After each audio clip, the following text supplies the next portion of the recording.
6 Samurai players will be happy with this one.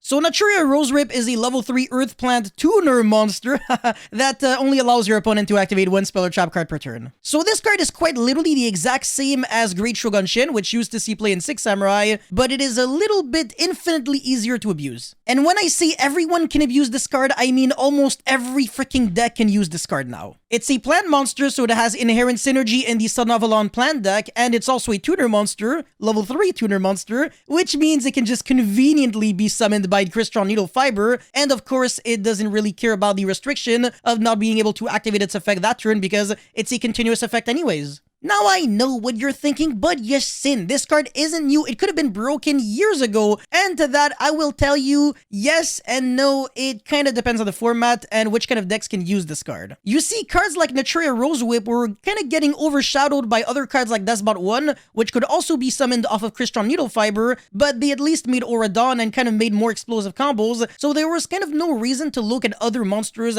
that you could summon off of Needle Fiber, whereas now the options are a little bit more limited. There's ROSEWHIP, and there's also Jet Synchron, and maybe some other cards like Ghost Ogre and some other, obviously, exceptions. But the thing about ROSEWHIP is that it is so much more broken now that we have the Theron's engine for so many reasons. First of all, think about this. The card NATURIA ROSEWHIP only allows your opponent to activate 1 spell or trap card per turn, but not necessarily use 1 spell or trap card per turn. So if you negate the activation of your opponent's spell or trap, the activation was never really deemed as successful, so therefore your opponent can attempt to use another spell or trap card, and that's not necessarily something that you want to allow your opponent to do. You know, having cards like Borload Savage Dragon combined with NATURIA ROSEWHIP doesn't really put you in a better position. Theron's King Regulus plus NATURIA ROSEWHIP is absolutely disgusting because you negate your opponent's effect but not the activation, therefore its activation is deemed as successful, but it's just that it doesn't do anything. However, your opponent is under a soft lock because he's only allowed to use 1 spell or trap card per turn,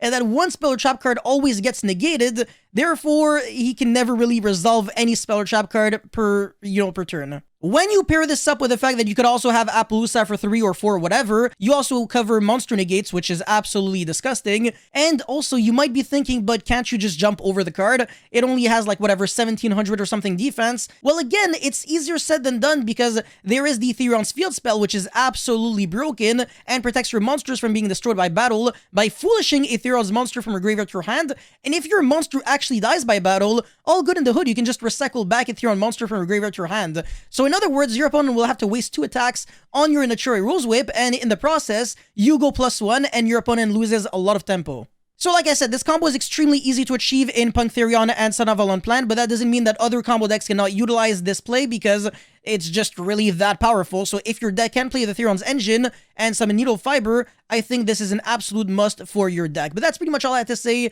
for this video. Let me know in the comment section below what you think of NATURIA ROSEWHIP and the deck that can actually abuse it. And don't forget to like and subscribe. I'll see you guys very soon. Peace.